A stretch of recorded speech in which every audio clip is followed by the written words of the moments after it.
Très bien. Nous allons commencer avec notre webinaire de l'évaluation à l'action où nous allons mettre en place la WBTI pour renforcer les politiques nationales d'allaitement. Euh, nous avons le soutien de l'OMS et de l'UNICEF et du Global Breastfeeding Collective. Je serai votre modératrice aujourd'hui.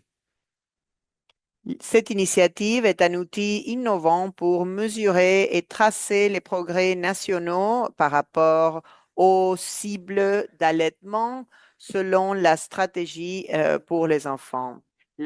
L'initiative WBTI est un catalyste pour renforcer l'allaitement à travers des évaluations systématiques des politiques nationales et recommandations de politique.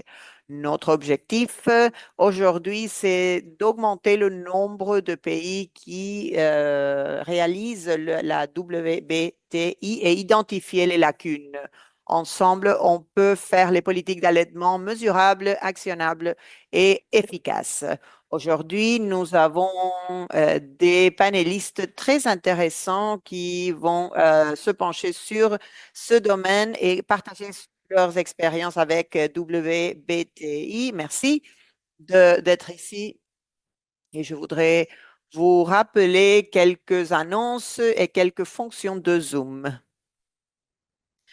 Ce webinaire aura un service d'interprétation simultanée en français, russe, chinois, espagnol et l'arabe. Pour choisir l'interprétation, vous trouverez un petit bouton en forme de map monde sur le bas de votre écran.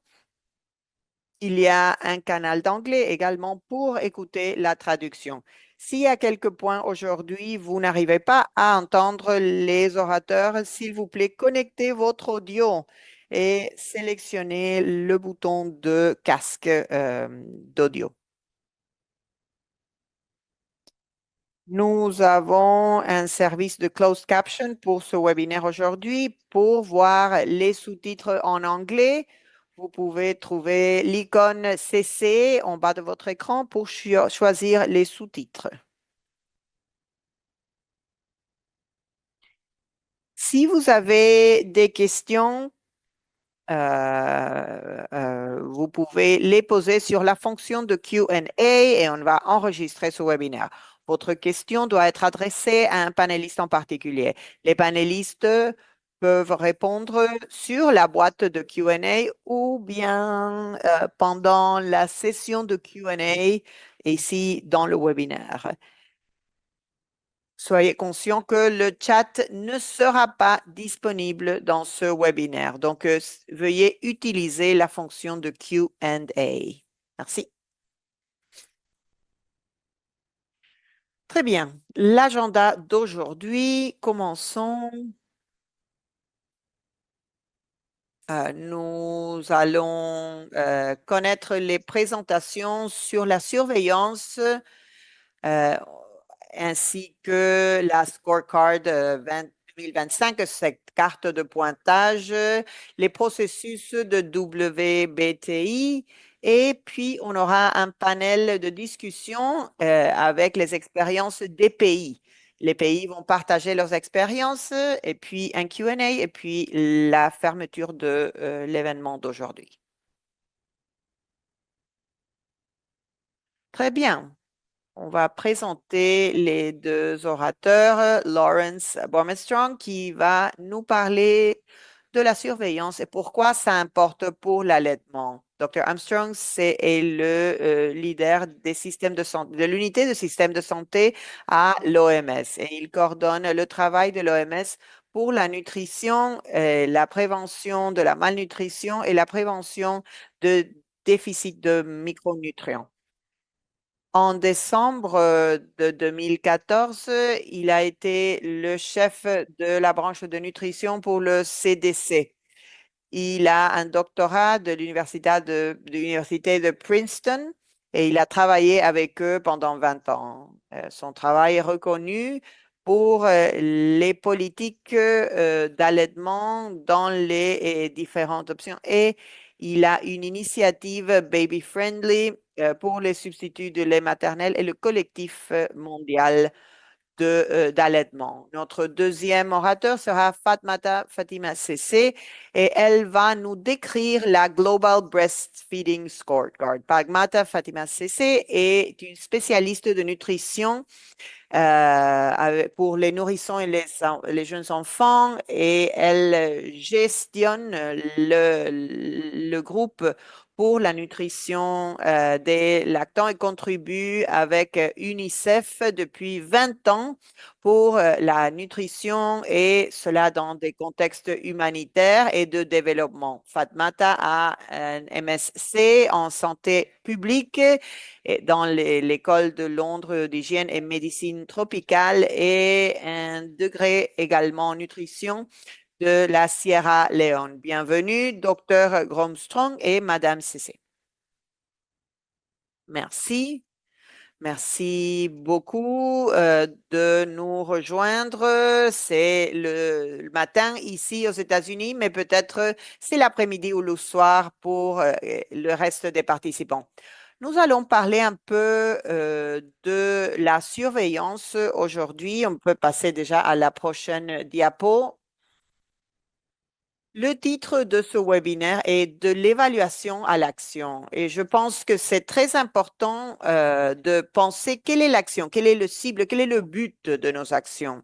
Le Global Breastfeeding Collective avec le leadership de l'OMS a dirigé ou a organisé et priorisé 7 politiques clés où nous avons besoin, bien sûr, de davantage de financement, plus d'investissement en allaitement et la commercialisation de substituts du lait maternel qui est une barrière dans plusieurs pays. Nous devons analyser les politiques au lieu du travail pour les femmes, pour les congés de maternité et la protection. Notre focus aujourd'hui sera sur la septième de ces politiques et c'est comment soutenir le reste des politiques avec une évaluation et une surveillance adéquate et comment on le fait dans les politiques et les programmes et comment nous pouvons avancer avec le financement. Et nous le faisons parce que nous savons que c'est très important que ce que l'on mesure, c'est ce qu'on arrive à faire et il faut marquer la différence. Nous devons évaluer comment notre performance se déroule et comment nous sommes en train de faire des progrès. Au niveau mondial, nous faisons un bon travail pour tracer ce que nous faisons dans ces espaces. Nous avons la Global Breastfeeding Scorecard, cette carte de pointage que Fatmata va décrire un peu plus en détail et comment on avance tous les années avec chaque point. Nous avons un nombre de rapports qui sont présentés de manière périodique et sur la congé de maternité, sur les aménagements sur le lieu de travail, les rapports annuels, etc.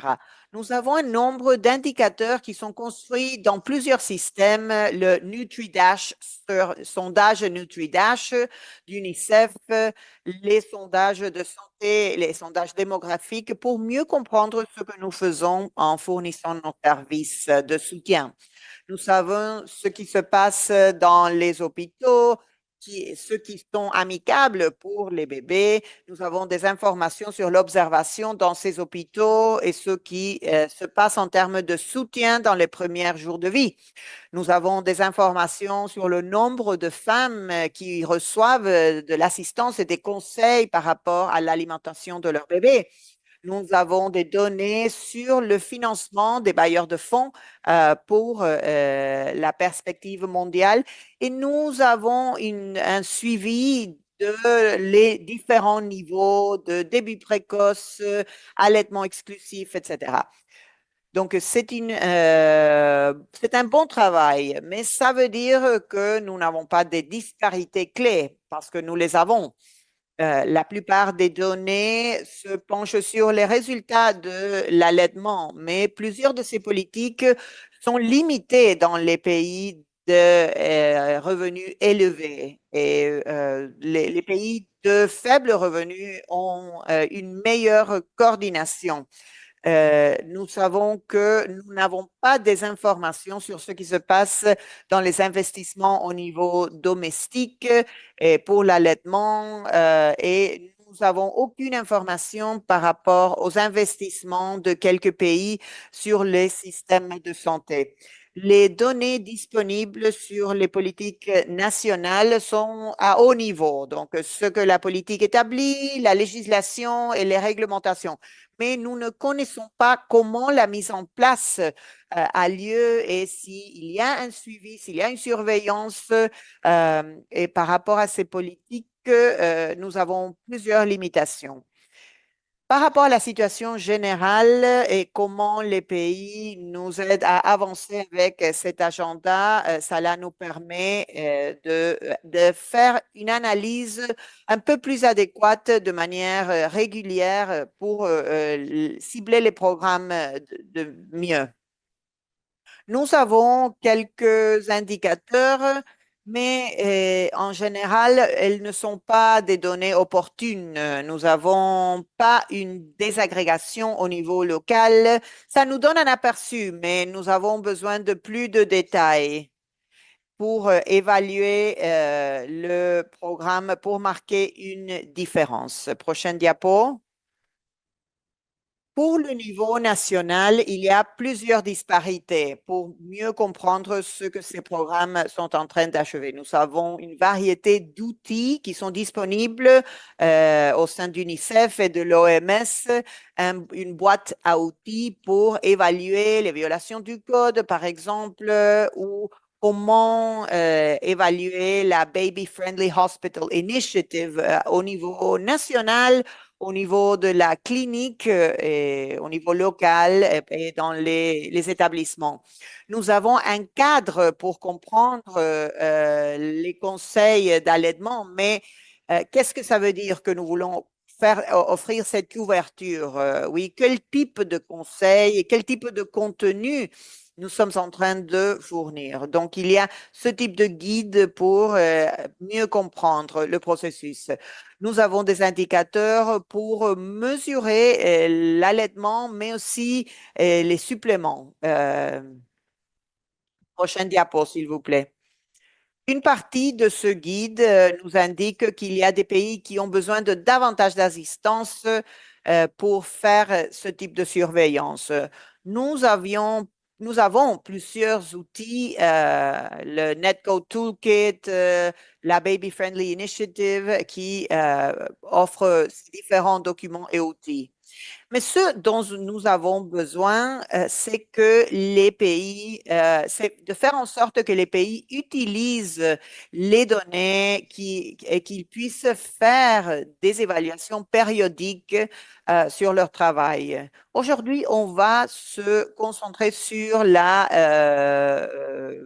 WBTI, l'Initiative mondiale pour les tendances de l'allaitement. C'est une initiative de la stratégie globale de l'OMS pour évaluer ce que les pays sont en train de mettre en place pour soutenir un allaitement adéquat. C'est un processus d'auto-évaluation et ça mesure comment les pays soutiennent de manière correcte l'allaitement, les faiblesses, les points forts, comment ils protègent les différentes initiatives. Et l'initiative établit les priorités par rapport à ce qu'ils devraient faire pour améliorer leur environnement. Ce n'est pas une imposition, bien sûr, ce sont des priorités et ça permet aux pays de traverser le processus d'évaluation pour établir leurs propres priorités et comment ils peuvent avancer pour combler ces lacunes. Et comment les programmes ont des faiblesses qui doivent être abordées.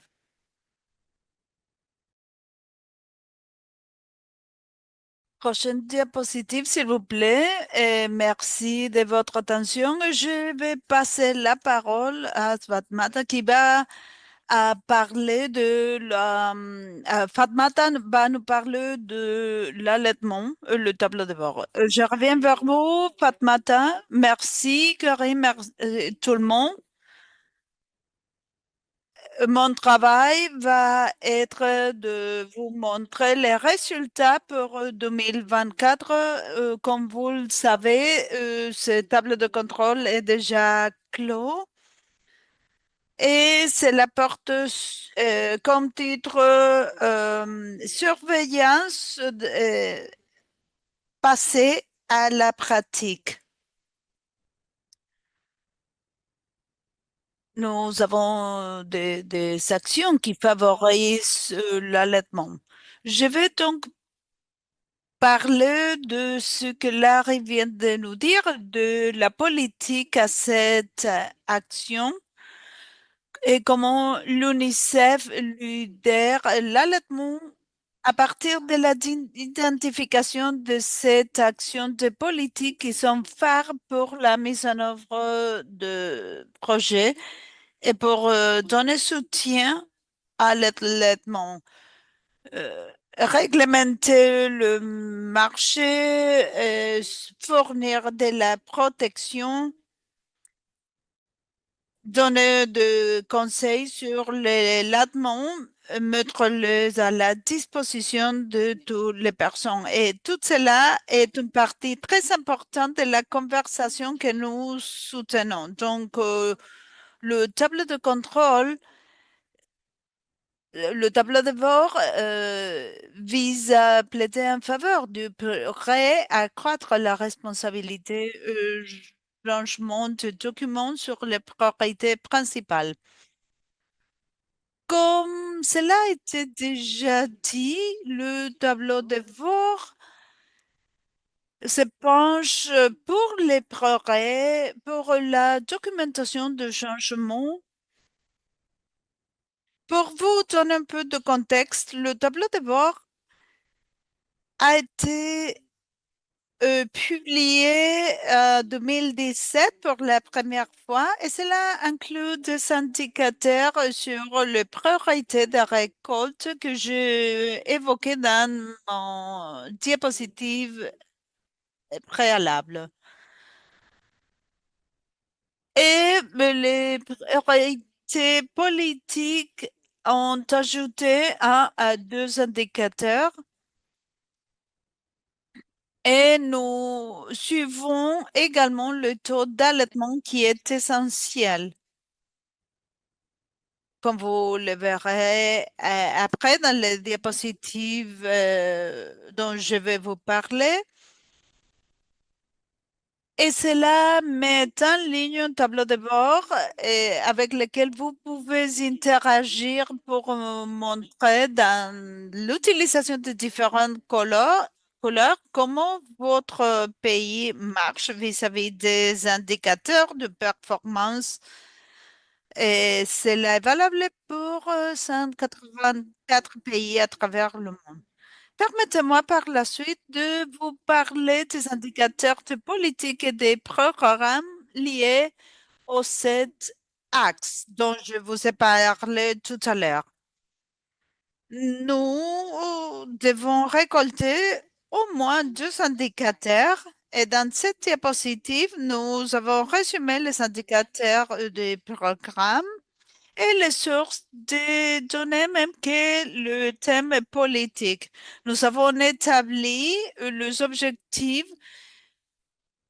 pour que les pays arrivent au but des objectifs d'ici 2030.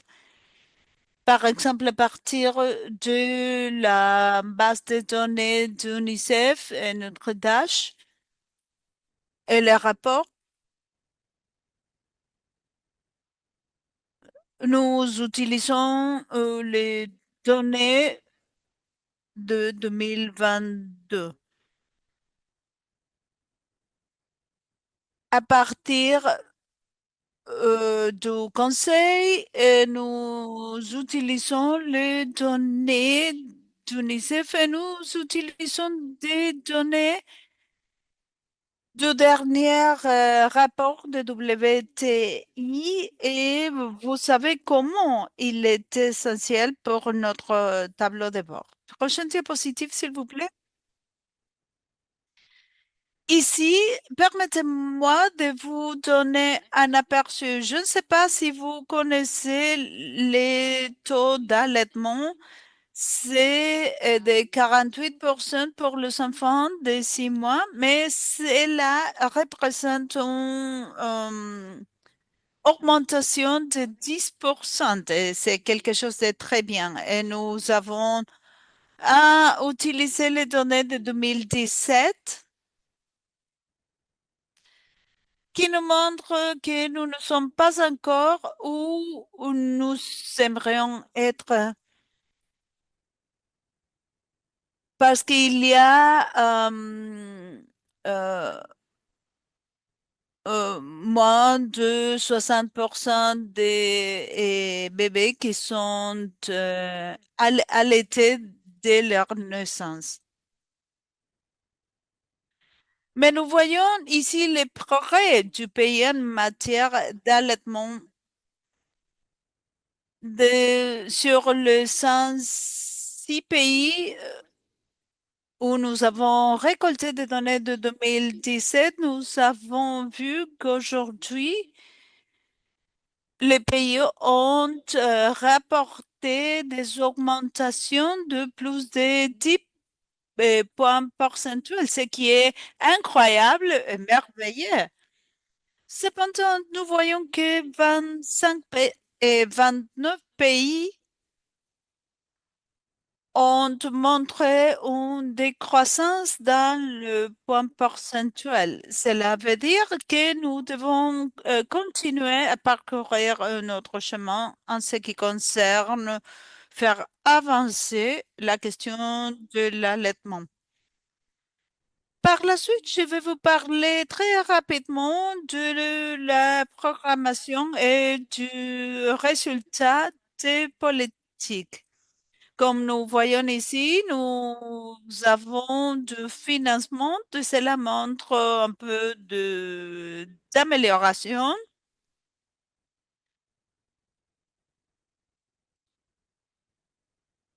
C'est toujours petit si l'on compare avec nos attentes.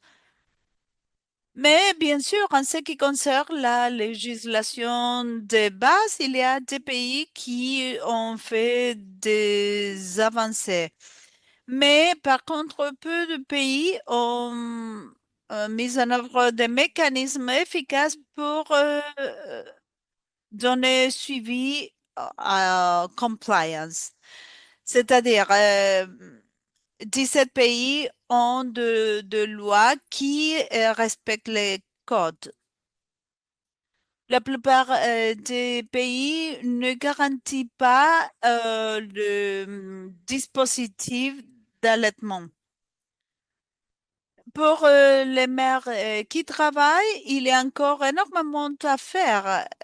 Nous avons vu que peu de pays incluent de formations pour euh,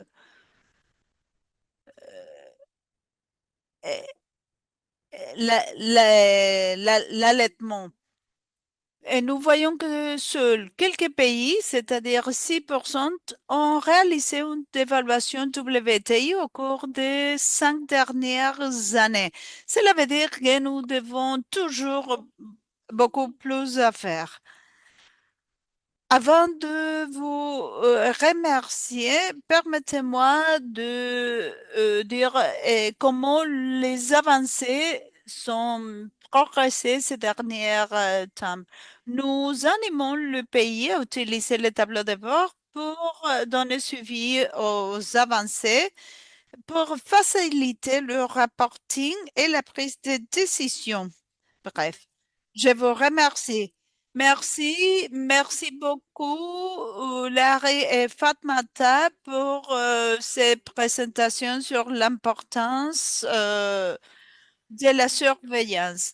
Notre prochaine activité sera une activité Menti et vous toutes et tous, c'est-à-dire les publics, devront répondre aux questions interactives. Est-ce que vous voyez les questions affichées sur l'écran? Si vous vous rendez sur le Menti, vous serez en position de voir les questions. Les voilà. Lesquels ne fait pas partie de l'évaluation WTI, c'est-à-dire la question 1.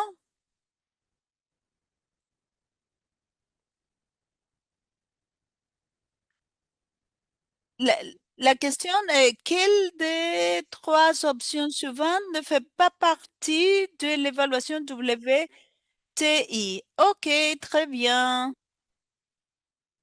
Nous voyons, nous recevons déjà de résultats. La réponse A, c'est le financement pour les politiques et les programmes d'allaitement. Numéro 2, le banque de lait humain. Numéro 3, le Code international de substitut de lait, marketing des pratiques de contrôle au niveau familial et protection de la maternité et F des accords sur les aliments. Je vois que vous faites attention, donc excellent travail. Vu que vous avez écouté la théorie déjà, nous allons passer à la partie plus pratique, c'est-à-dire comment le WTI utilise des processus, la méthodologie. Et par cela, je vais vous présenter Dr. Arun Gupta qui va nous parler des processus et méthodologies. Elle est fondatrice et coordinatrice en chef de l'allaitement et et de réseau de la promotion de l'Inde et qu'il a fondé en 1991. Et il est le coordinateur principal de réseau et même du secrétariat mondial de la WTI.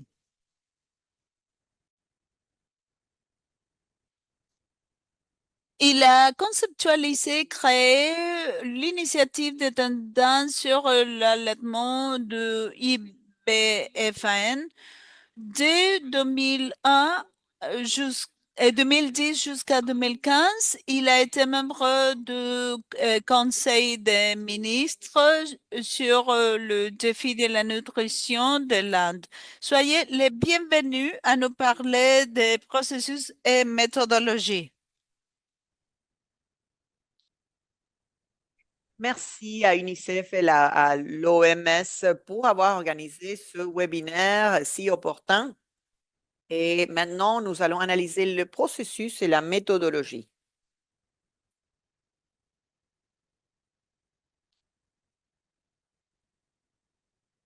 Le secrétariat de WBTI, qui est organisé par ce réseau, nous avons établi des discussions avec UNICEF et l'OMS pour augmenter la mobilisation de plus en plus de pays pour faire des évaluations ou des réévaluations et continuer à participer et fournir des données pour la scorecard d'allaitement mondial que Fatmeta et Larry ont déjà décrit. Donc, ce partenariat a commencé en janvier et continuera pendant 3 ans. Notre but, c'est de renforcer la WBTI au niveau mondial et nous espérons d'incorporer 30 à 50 pays. Nous avons déjà reçu des démonstrations d'intérêt de beaucoup de pays. Donc, ce programme est maintenant lidéré par le secrétariat mondial de BPI. Comme Larry a déjà mentionné, Il s'agit d'un outil très confiable qui a été utilisé et testé par plusieurs pays. Quelques-uns sont plus indépendants, avec des recherches plus indépendantes. Et vous savez que cet outil a beaucoup de processus et je vais vous décrire les 10 politiques et programmes qui sont alignés avec la carte de pointage de la Global Breastfeeding Collective. Le but, c'est de mesurer plus qu'une seule fois. Oui, c'est de générer des actions au niveau du pays, combler les lacunes et de continuer cette surveillance pour que les changements puissent être mis en place. Cela agit comme catalyste. Il ne s'agit pas de la mise en place externe ou imposée.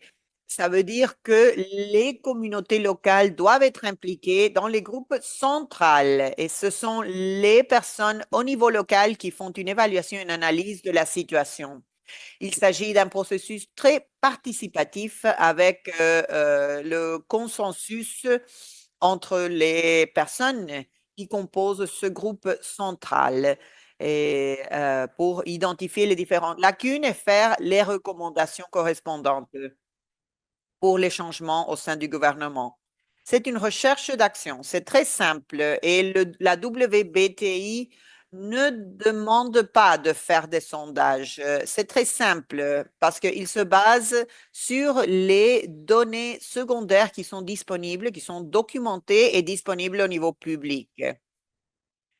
Donc, voyons les composantes. Nous avons la première composante du WBTI au niveau national. Cela réalise l'évaluation de ces 10 politiques de ces politiques et programmes. S'il vous plaît, revenez en arrière. Oui. À partir de ce point-là, un processus pour générer des rapports des pays et les lacunes. Donc, cette étape ici génère un rapport.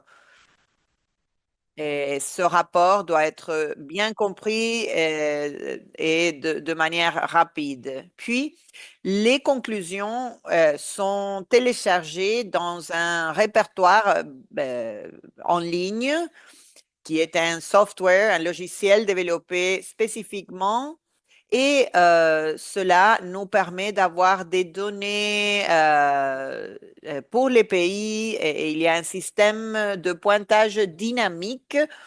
Et si vous allez à la page web, au site web de WBTI, vous pouvez trouver les différents pointages de différents pays pour les politiques. La quatrième étape, c'est d'utiliser les conclusions pour faire du plaidoyer. Donc, ce n'est pas question de seulement lire le rapport dans une salle de réunion. Il s'agit de montrer ses conclusions, montrer ses résultats pour que les personnes adéquates puissent faire des changements sur la base de ces conclusions, pour qu'ils deviennent des informations générées sur la base des preuves. Voilà un exemple d'un rapport de 2015 de l'Inde. Vous pouvez voir les différentes couleurs qui indiquent les différents aspects des indicateurs. En vert, vous pouvez voir en rouge qui sont les protections de la maternité, les systèmes de soins de nutrition et santé, l'alimentation des nourrissons et le VIH, les mécanismes de surveillance et évaluation pour ce programme en particulier. Donc, c'est un outil et cela a été pris du site web de la WBTI pour que tous les pays puissent utiliser ce système et le présenter auprès des décideurs politiques. Lorsque nous faisons les évaluations au niveau du pays, nous devons savoir de manière très claire quels sont les objectifs. parce que c'est pour évaluer les politiques nationales et les programmes en même temps qu'on fait une récolte de données et de pratiques sur la base des sondages nationaux. L'autre but, c'est d'identifier les domaines qui ont besoin de davantage de progrès et fournir des informations importantes au gouvernement pour que les gouvernements puissent prioriser sur la base des couleurs qui indiquent le niveau d'urgence, implémenter les changements et avancer à la prochaine étape.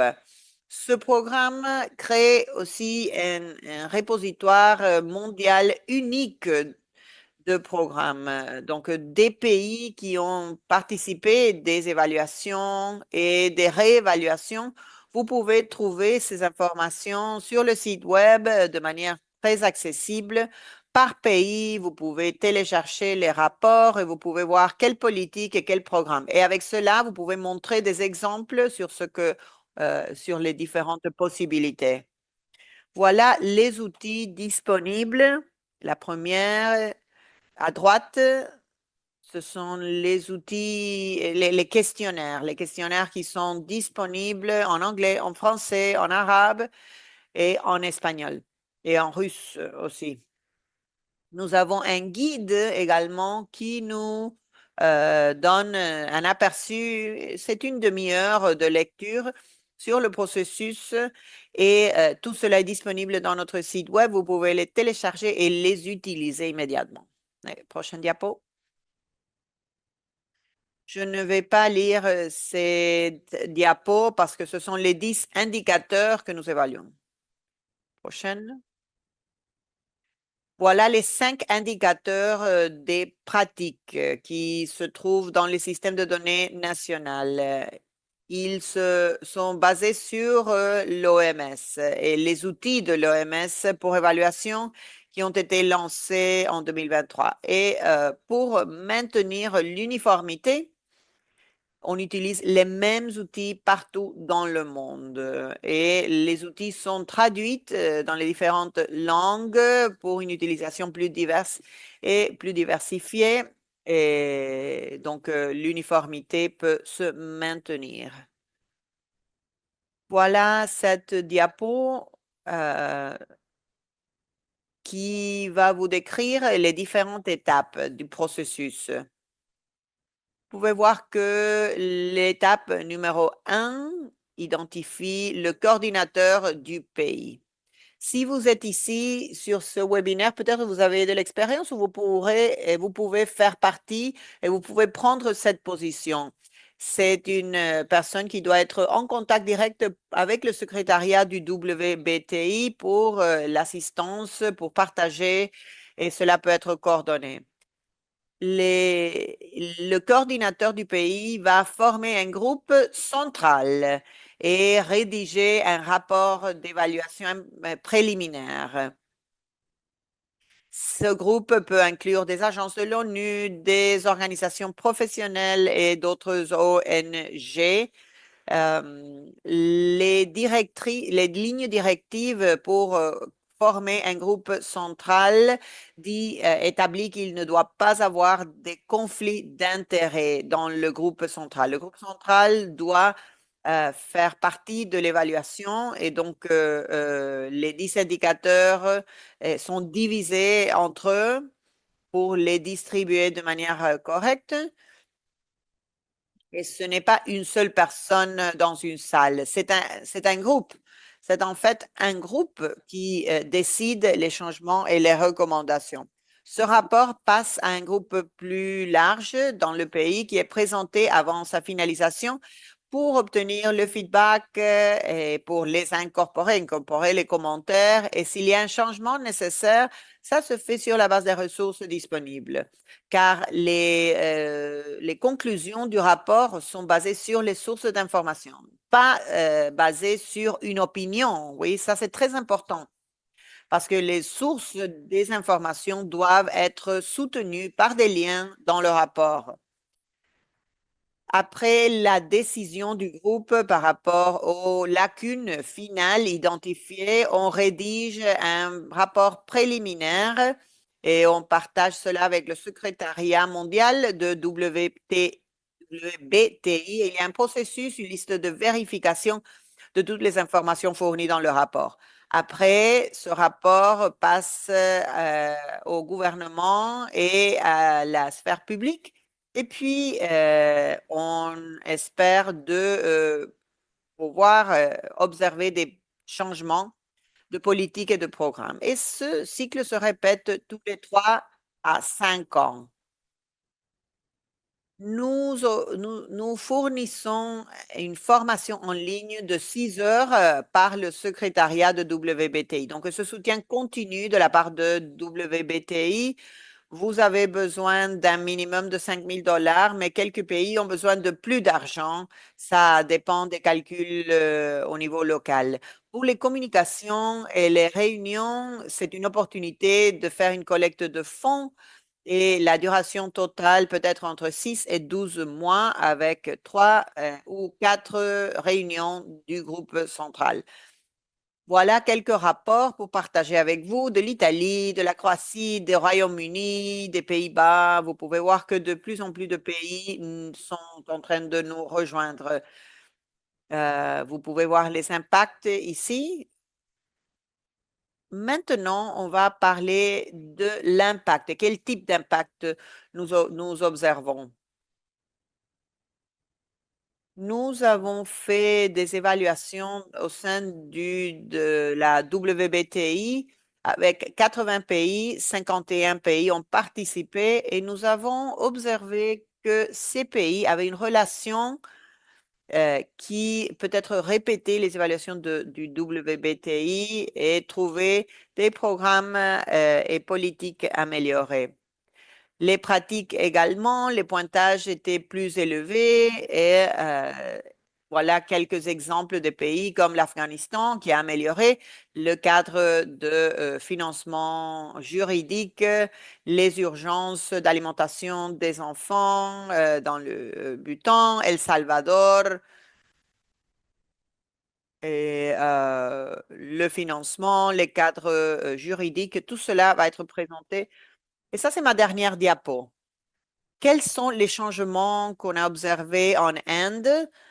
Par exemple, le bénéfice de la loi de bénéfice de maternité qui a fourni 12 semaines de congé de maternité et on a pu augmenter cela à 26 semaines et de congé de maternité et cela a été inclus dans plusieurs secteurs, les mines, les magasins et les différents établissements.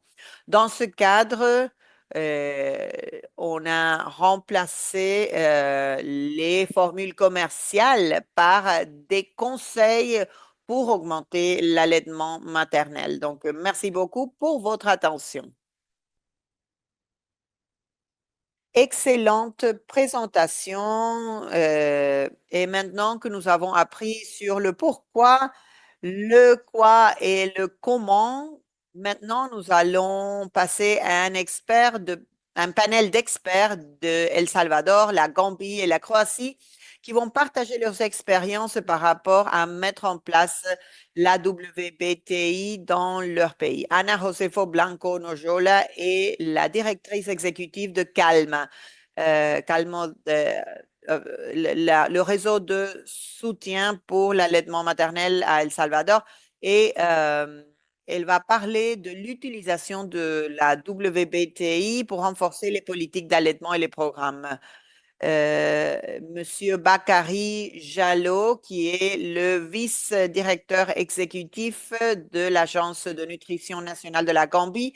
Et troisièmement, nous avons Dr. Irina Sakarija Grovic, qui est la coordinatrice régionale de WBTI pour l'Europe et une défenseuse de l'allaitement en Croatie.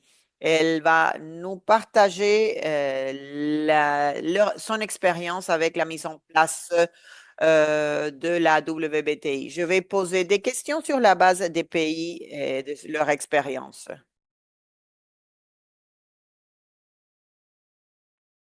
Mons- Madame Ana Josefa Blanco, est-ce que vous pouvez partager des leçons tirées et quelques défis que vous avez auxquels vous avez dû faire face dans le WTI? Merci beaucoup. Permettez-moi de vous saluer, chacun et chacune.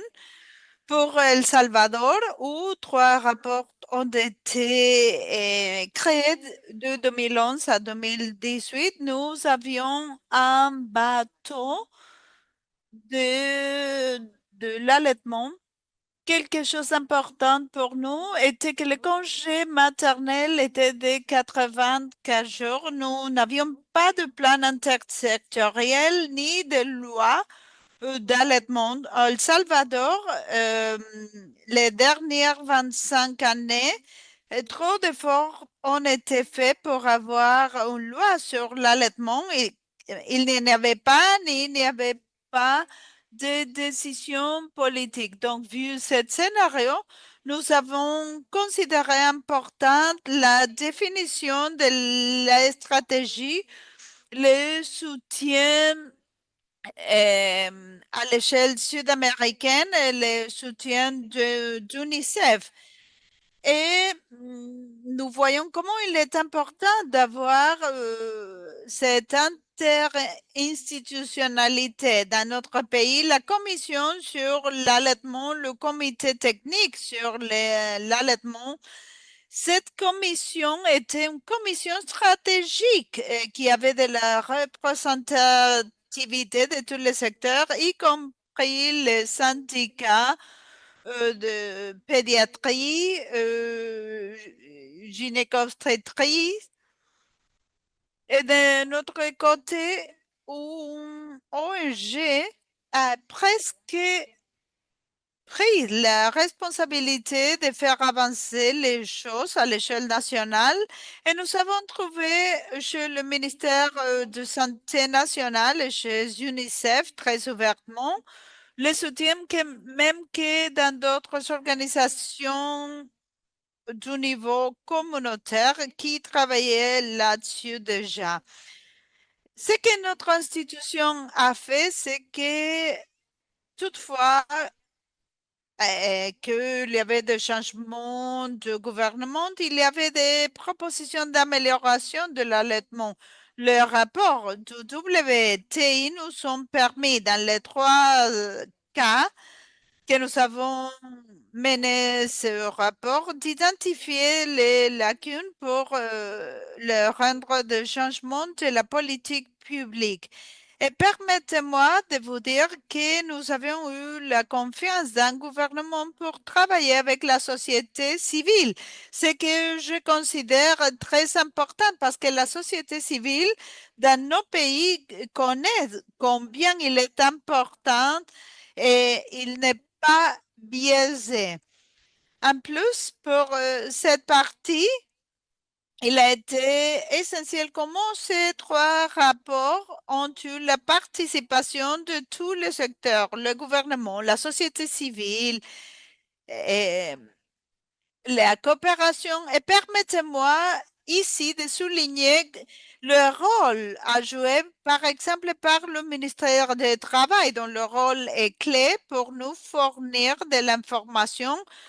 Tous ont ouvert leur information parce qu'une des faiblesses que nous avons trouvées a été qu'il y avait énormément d'informations, mais pas tout était systématisé. Et c'est quelque chose qui a été amélioré.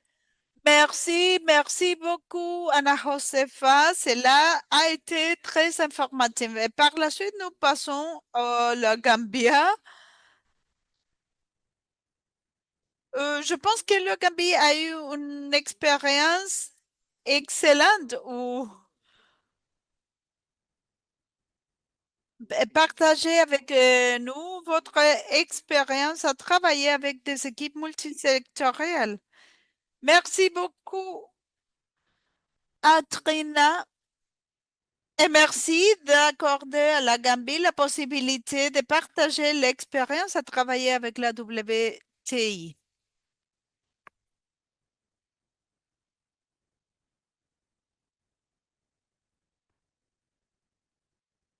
Je, je, je, je, je m'excuse, mais je pense qu'il y a un souci avec l'interprétation. Il y a l'interprétation en espagnol qui arrive. Continuez, s'il vous plaît. OK, pour notre expérience avec les équipes multisectorielles qui travaillent dans les premières étapes de l'allaitement dans les années 90, quand la politique a été développée. Avant les années 2000, il y avait une unité de nutrition, mais quand la politique a été développée, la décision a été prise que la politique devrait être établie au niveau ministériel. À l'époque, le conseil ministériel a été établi pour coordonner toutes les questions au niveau du bureau du vice-président. Donc, quand nous travaillons sur le WTI en 2008, nous avons établi une équipe multisectorielle et depuis, nous avons toujours utilisé l'approche multisectorielle pour la mise en œuvre de toutes les évaluations et de tout ce que nous faisions. Chaque fois que la nutrition fait partie du jeu, nous apportons l'équipe multisectorielle. Et au début des années 2000, notre taux d'allaitement était d'environ 10%. Et cela euh, a augmenté jusqu'à 50% à présent. À l'heure où je vous parle, ce taux a monté à plus de 60%. C'est grâce à l'engagement et la mise en œuvre de programmes et des équipes multisectorielles que nous avons eu ce succès. Nous avons sensibilisé, nous avons utilisé la pratique d'allaitement dans le mer en Namibie, en Gambie, pardon. Est-ce que vous pouvez nous parler davantage qui sont représentés dans le groupe multisectoriel? Oui, bien sûr. Comme je l'ai dit, nous avons des personnes de niveau gouvernemental, c'est-à-dire le ministère de la Santé, de l'Agriculture, de l'Éducation, des Finances, mais nous avons également des personnes provenant de la société civile, des ONG, qui travaille sur la nutrition directement ou sur les questions qui touchent à la nutrition. Nous avons également de bailleurs de fonds qui soutiennent la nutrition, qui font partie de l'équipe multisectorielle. Nous avons de partenaires pour le développement, par exemple l'UNICEF, l'OMS, WFP, ONU, SIDA, toutes ces personnes font partie de l'équipe multisectorielle. Nous avons le Conseil médical du Royaume-Uni, l'Institut de la recherche agricole, comme partie de l'équipe multisectorielle. Excellent, merci beaucoup. Et grâce à votre réponse, nous savons qui inclure dans l'évaluation du WTI. Passons par la suite à la Croatie qui a également fait deux rondes du WTI. Docteur Irena Sakharija-Grovic, décrivez-nous votre expérience du WBTI. Merci, Atrina, pour votre question. Bien, le WTI a joué un rôle clé pour guider la nourriture des enfants En 2015 que nous avons mené notre première évaluation WTI suite à un atelier de formation pour des coordinateurs européens qui a eu lieu le même année à Genève.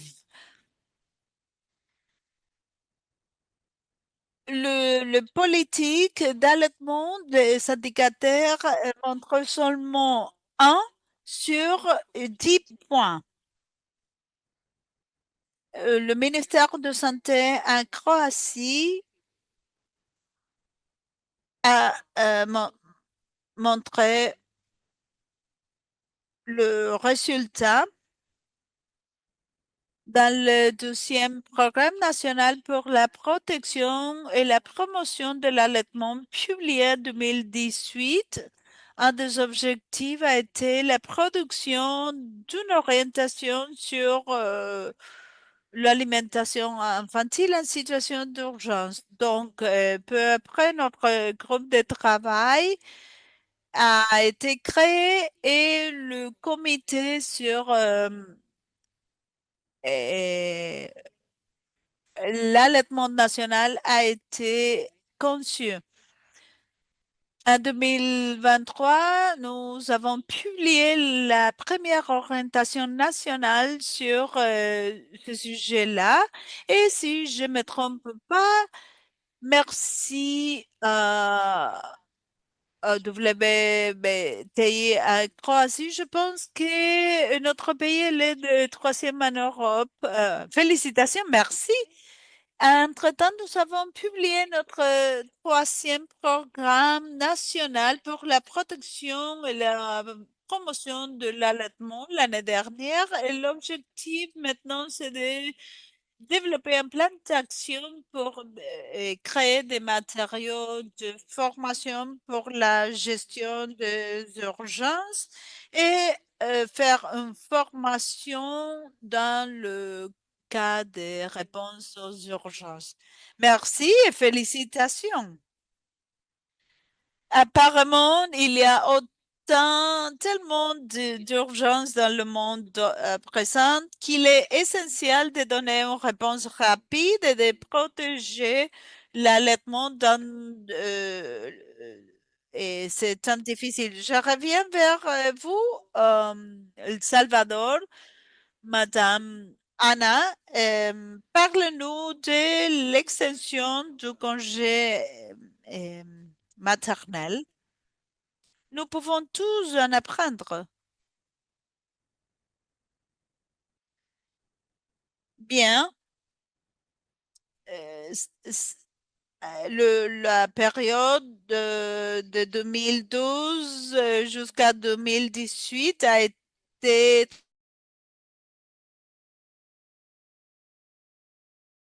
Et je vous dis tout cela avec une grande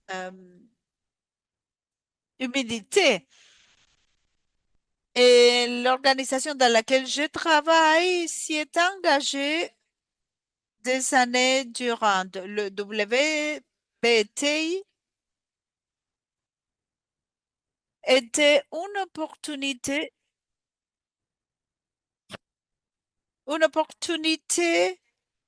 Le rapport de tendance nous offrait une possibilité de combler toutes les lacunes qui existaient dans notre pays. Par exemple, l'évolution de l'allaitement n'était pas si soutenue, si constante. Et les taux de l'allaitement étaient assez faibles, et même d'autres indicateurs qui nous poussaient à analyser que nous devions effectivement trouver d'autres mesures, des politiques pour soutenir ces mères dans leur allaitement. Et dans ce sens-là, je dois dire qu'un des aspects fondamentaux qui s'est traduit dans ce changement ont été les résultats du WTI parce que cela était montré dans, comme une lacune. Pour l'aborder, le travail d'un comité intersectoriel a développé un plan de travail avec le soutien du ministère de Santé et même le Congrès de notre République et même la participation intersectorielle. Cela nous a mené à avoir d'autres réussites, par exemple dans le cadre juridique à la forme d'une politique soutenue par tous les ministères, et non seulement c'est de la santé. Comme je l'ai dit tout à l'heure, le ministère du Travail est clé parce que dans notre pays, le centre ami de l'allaitement ont été établis et cette salle vous accorde une heure payée pour les mères qui faisaient l'allaitement.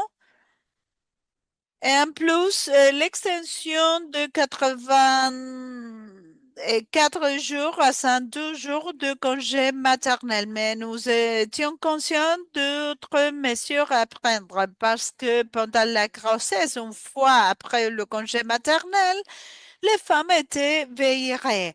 Donc, il y a eu le soutien de législateurs pour dire qu'aucune femme pourrait être virée après leur congé ni pendant l'allaitement. Et cela a été un progrès aussi considérable.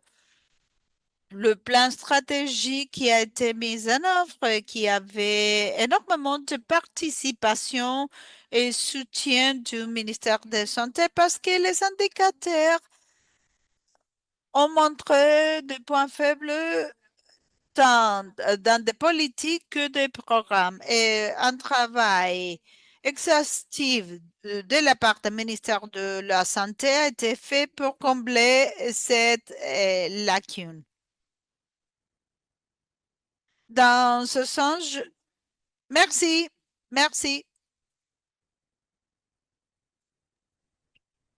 Merci beaucoup. Je crois qu'il y a beaucoup de pays à haut revenu qui n'ont pas fait beaucoup de progrès par rapport à ceux d'autres pays. Peut-être vous pouvez nous enseigner ici à l'État de Maryland à améliorer le système de congé de maternité. Je sais que nous avons un long chemin à parcourir dans ce sens. Nous allons passer à la Gambie. Monsieur Jalot, pouvez-vous nous dire quels sont les défis pour l'accès aux données que vous rencontrez pour garantir les données disponibles pour utilisation au sein des évaluations de la WBTI et comment vous avez surmonté ces défis pour l'accès? Merci, merci beaucoup. Si vous connaissez mes pays, mon pays, la Gambie, vous savez que c'est un pays de faible développement en termes d'économie. Donc, nous sommes en retard dans plusieurs sens. Cependant,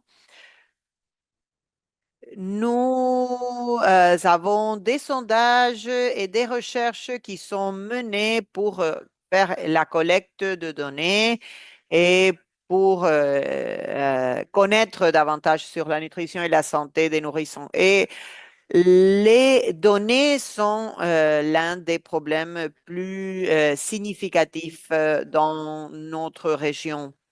Nous avons essayé de l'améliorer. En 2008, on ne pouvait faire que un sondage multiple avec des multiples indicateurs. Mais récemment, nous avons commencé à faire le DHS et maintenant nous avons un échange entre les différents groupes de données. Mais à cause des données qui sont disponibles, les données qui sont disponibles ne sont pas à jour. Oui, et on utilise des données mélangées qui étaient représentatives du niveau national. Les données étaient au niveau régional et n'étaient pas représentatives du niveau national. C'est pour cela que au moment de faire la collecte de données, C'était, cela a été fait au moment où on était en train de développer la WBTI et on avait une lacune de temps. Oui, beaucoup de changements qui n'ont pas pu être mis en place.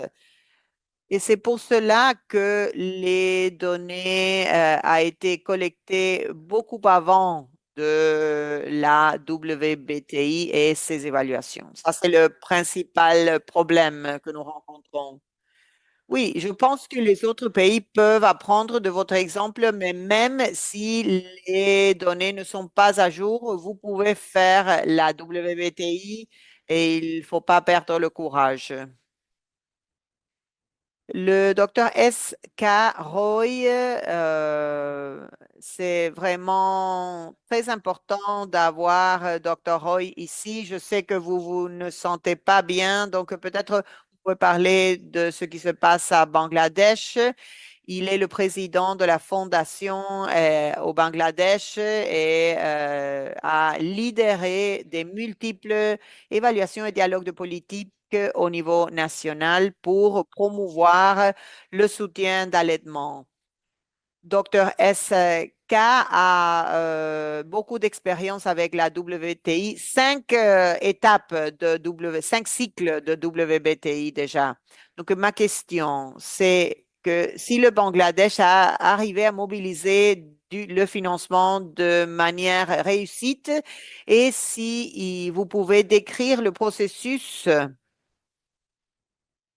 à partir de la WBTI et comment vous êtes arrivé au résultat d'augmenter le financement et à une plus élargie mise en place. Merci. Merci. Est-ce que vous m'entendez? Oui, on vous voit et on vous entend.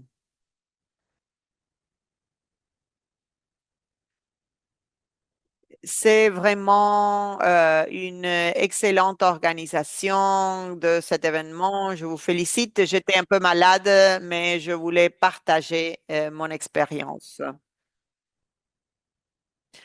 Notre pays a eu la chance d'avoir plusieurs cycles de WBTI et les formations. Et le programme a reçu beaucoup d'aide, beaucoup de soutien du secrétariat de la WBTI. Nous avons impliqué le gouvernement dès le début, dès le premier jour. Et le gouvernement a reçu de manière très positive l'activité et le leadership de ce système. Et donc, le gouvernement a donné des fonds pour mener à bien la WBTI.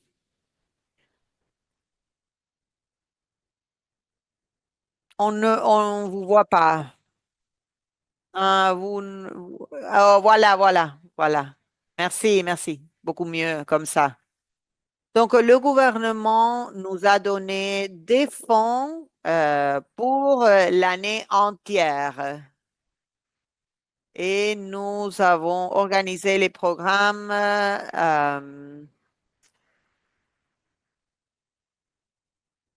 Nous avons complété et vous savez bien qu'en juillet, on aura les résultats du sixième cycle de WBTI. Et c'est important de mentionner que le ministère de Santé est très, très intéressé et les ONG sont très, très intéressés et ils veulent participer à nos réunions parce que presque 100 organisations ont participé à cette activité, y compris le secteur académique, etc. Donc, nous avons eu des recommandations et des discussions très intéressantes par rapport à nos progrès. Vous savez qu'en 2020, le Bangladesh euh, a mené l'évaluation mondiale du WBTI Et la situation, c'est que l'allaitement exclusif a diminué, a chuté. C'est ce que nous avons observé. Et les indicateurs, les formations de notre personnel dans cette situation d'urgence, c'est quelque chose de très important. Nous savons que à Myanmar, la situation est vraiment très compliquée. Nous avons pu sauver les enfants grâce à ce programme d'allaitement. Et fantastique, merci, merci. C'est vraiment extraordinaire de voir comment vous avez mobilisé le gouvernement avec les résultats de la WBTI et de vraiment mobiliser ces fonds pour financer ces activités. Je pense que ce sont des expériences très, très importantes. Merci, merci d'être ici, Dr. Roy. On revient à la Croatie. Docteur Marina, est-ce que vous pouvez décrire le processus utilisé par la Croatie pour valider les conclusions? Nous savons que vous avez plus de 100 partenaires dans le reste des pays. Et comment avez-vous validé les conclusions de la WBTI? Merci, Altrina. Je crois que l'un des objectifs de la WBTI, c'est de identifier et rapporter des données confiables. Ces données sont clés pour que le gouvernement puisse reconnaître quel est le programme et quelles sont les cibles des investissements plus adéquats, et aussi de comparer les conclusions et les résultats dans plusieurs pays. Le but est aussi de garantir la confiabilité de l'information collectée, et un point important, c'est que les membres du groupe central ne doivent pas avoir des conflits d'intérêts. Cela a été mentionné auparavant. Pas de conflit d'intérêt, ça veut dire des liens avec l'industrie de l'alimentation des enfants et des nourrissons. Et ça, c'est un point important à l'heure de faire des évaluations au niveau national. On devrait appliquer la même chose. Dans le premier rapport, il y a eu un peu de confusion par rapport à l'interprétation de quelques indicateurs, mais le docteur Non Plus Pur nous a beaucoup aidé pour interpréter les indicateurs de manière adéquate et pour clarifier quelque chose que nous ne savions pas comment interpréter. Nous avons également décidé de former un groupe européen pour nous réunir de manière régulière et pour partager nos expériences et discuter nos consultations par rapport à ces évaluations. Nous devons tous mettre en place les mêmes standards pour que les rapports soient comparables. Nous avons également décidé d'enregistrer nos consultations dans un Google Doc pour inclure tout cela, des commentaires, etc. Tout cela était disponible pour les coordonnateurs au niveau européen, car nous étions tous dans des différentes étapes de notre évaluation. Donc, comme vous avez mentionné, une partie très importante du rapport, c'est d'obtenir un feedback des organisations partenaires. Ça veut dire des organisations qui ont un rôle et un intérêt euh, dans l'alimentation des bébés et des enfants. Bien sûr, la coordination nationale est plus facile avec une initiative globale qui nous donne du soutien et nous aide dans le processus. Donc, être coordinatrice nationale nous a beaucoup aidé, et d'avoir ce soutien, et comme le soutien de la WBTI et des organisations nationales, professionnelles, publiques dans le processus. Donc, leur feedback, leurs commentaires étaient très importants. Nous l'avons pris très au sérieux, et un rapport final a été créé et qui a été envoyé au secrétariat de WBTI, où ils ont fait une validation finale très détaillée en vérifiant toutes les sources pour garantir la cohérence du rapport. Nupour et son équipe, avec le soutien nécessaire, ont fait une vérification du rapport détaillé avant de le publier. Donc, tout cela a contribué à la création et la production d'un rapport confiable que les personnes peuvent utiliser de manière confiable et à jour.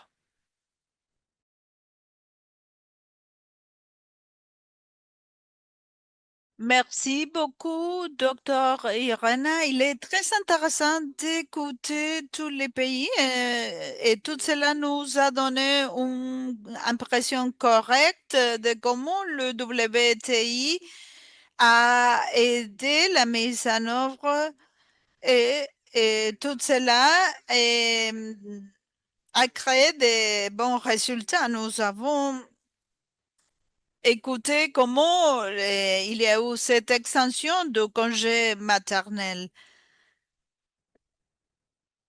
Donc, nous devons continuer avec le WBTI, avoir le soutien de votre pays. Altrine, est-ce que je peux faire une précision? C'est la portée sur l'équipe de la création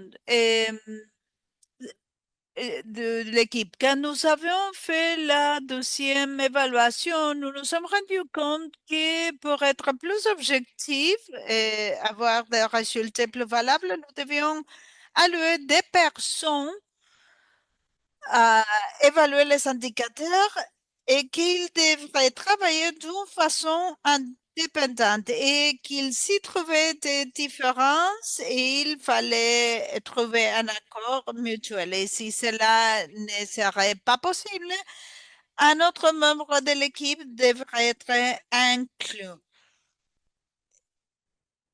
Et nous avions considéré que si deux personnes faisaient une évaluation approfondie, cela donnerait plus de pouvoir au rapport.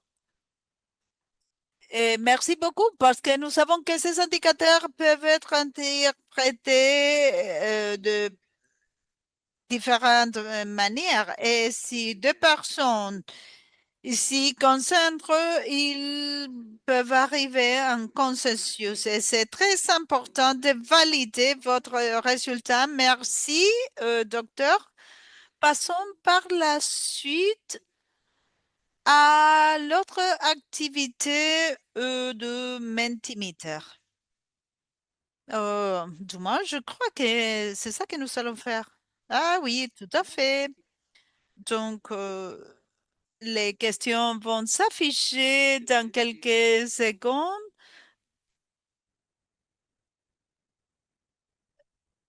Donc, vu que vous avez suivi ces excellentes présentations, la question est comment vous utiliserez la WBTI pour améliorer la protection et le soutien de l'allaitement dans votre pays. Il s'agit d'une question ouverte.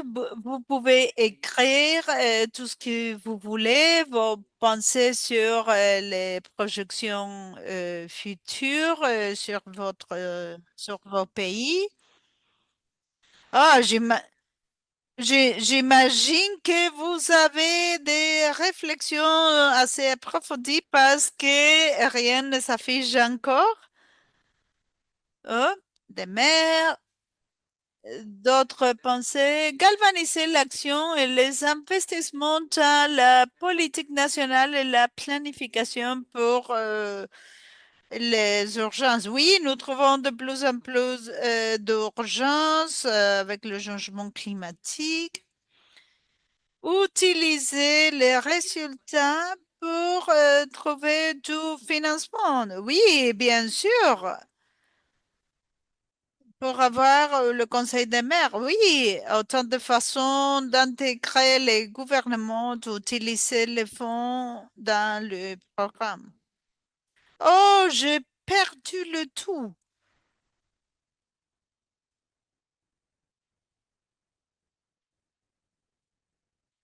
J'ai perdu le Mentimeter. Je suis sur mon portable.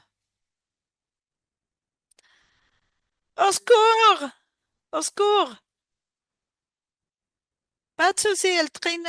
Permettez-moi de lire et vous aider. Oui, nous avons des réponses incroyables ici. Il parle de mobiliser les gouvernements,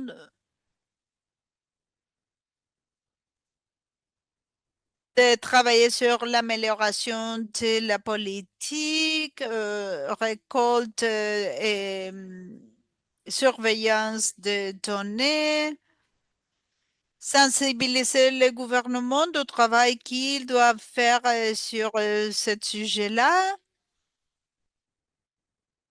Nous pouvons l'utiliser comme outil de plaidoyer pour guider l'opération. Quoi d'autre? Euh, Quelqu'un dit qu'il serait génial d'avoir des données canadiennes incluses dans le WBTI pour que les autres pays puissent savoir comment exercer de l'influence. Il y a quelques autres soulignés et je reviendrai vers vous, Altrina. Ok, le Japon dit qu'ils aimeraient voir le Japon ajouté à la WBTI pour voir plus de formation, de mise en œuvre. Et quelqu'un du Royaume-Uni dit qu'ils aimeraient alimenter leur rapport. Hier, au Royaume-Uni, il y a eu un débat sur cette question. Excellente. Apparemment, il y a énormément d'utilisation de la WTI d'ici à l'avenir et espérons que vous serez en position de le mettre en œuvre et que nous pourrions voir quelle est la situation dans le monde et comment nous pouvons faire des investissements dans l'allaitement pour améliorer la situation des enfants. Avec ceci, je vous remercie toutes et tous de vos contributions au webinaire. Comme vous le savez, dans la prochaine diapositive, moi, malheureusement, je vois aucune, mais il est censé afficher une liste de contributeurs au webinaire. Et la prochaine diapositive est l'appel à l'action. Est-ce que vous pouvez m'aider à le lire parce que je ne le vois pas? Oui, bien sûr. Il y a deux jours ici. Donc, la première est d'utiliser le code QR qui est affiché. Cela vous amènera dans un formulaire qui vous permettra d'exprimer plus d'intérêt sur le WBTI. Et Jürgen, merci de l'avoir partagé dans le chat. Et en plus, nous vous animons à vous rendre sur le tableau de bord, sur le WBTI, qui vous montrera comment votre pays vont-ils. Et nous allons envoyer aux participants enregistrés toutes les infos disponibles. Excellent. Puisque nous avons encore quelques minutes, est-ce que vous voulez aborder la question des participants? Ah, excellente idée. Nina, est-ce que vous voulez en prendre? Ou- Oui, nous avions eu un panel de luminaires qui vont nous aider à le répondre. Altrina, la question qui apparaît assez fréquemment, c'est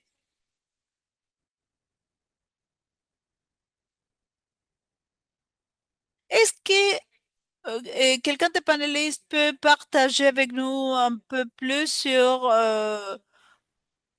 Comment la WBTI a été initiée dans leur pays si cela n'a pas été démarré par le gouvernement?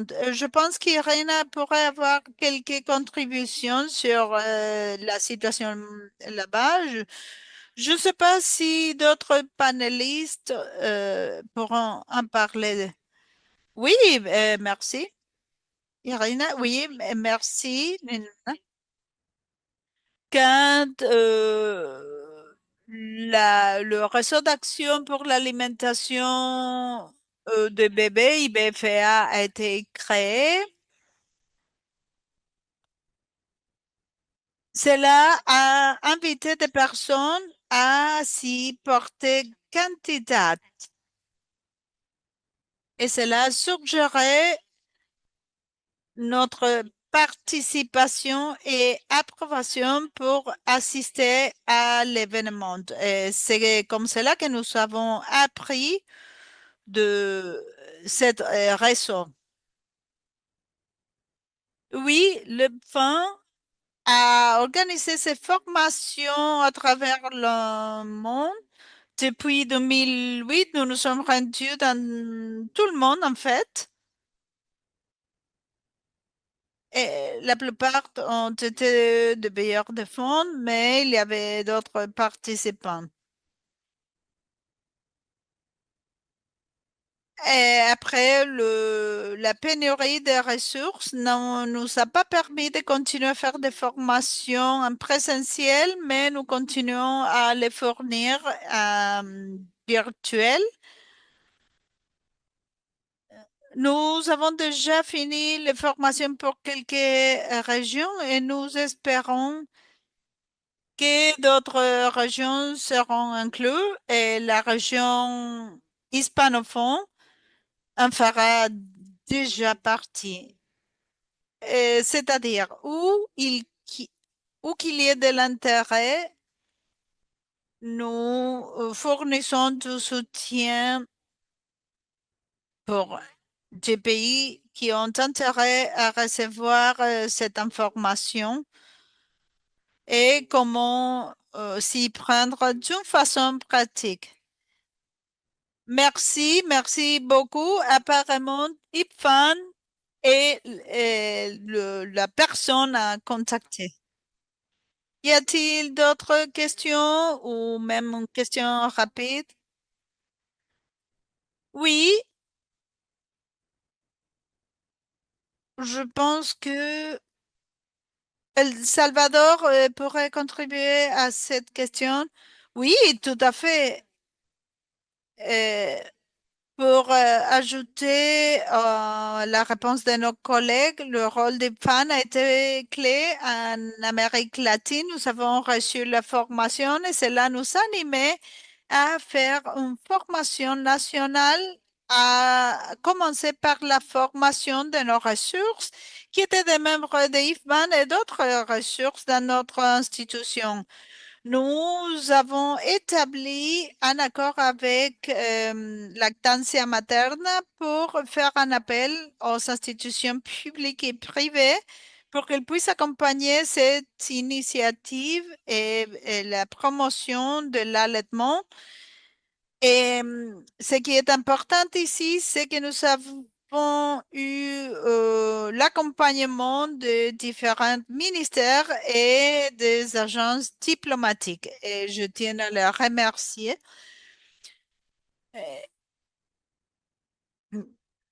Et tout cela s'est traduit dans une grande motivation au niveau de El Salvador. Je vous remercie. Merci d'avoir partagé votre expérience. Très bien, nous sommes arrivés vers la fin du webinaire. Merci à tous les présentateurs, Larry, Fatmata, Arun. Je ne sais pas qu'est-ce qui s'est passé. Et donc, j'étais en train de remercier Arun, nos panélistes, Ana Josefa, Jalo, Docteur Irena. Qui d'autre? Vous toutes et tous, et on fait un un webinaire très informatif et je pense que vous tous avez appris autant que moi et que vous êtes énergisés pour aller foncer. Et je vous remercie d'avoir participé avec nous. Donc, sans rien d'autre à ajouter, je vous souhaite une bonne continuation, une bonne journée, bon après-midi, bonne soirée, bonne journée.